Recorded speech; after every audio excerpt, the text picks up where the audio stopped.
Hey guys, today I'm gonna show you how to set up your project for a normal photo editing mode in the Adobe Photoshop app. But before I get into that, I wanna say one thing. Please subscribe, comment and like our videos because it really helps us grow.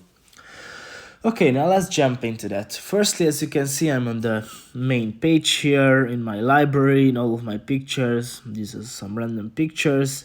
I'm gonna choose one, let's say this with this tattoo. Okay, and here is the important part.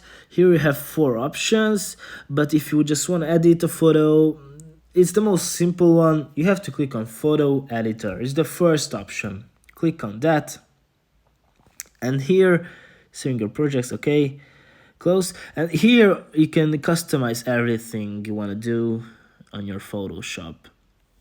This is the most simple project type. So yes.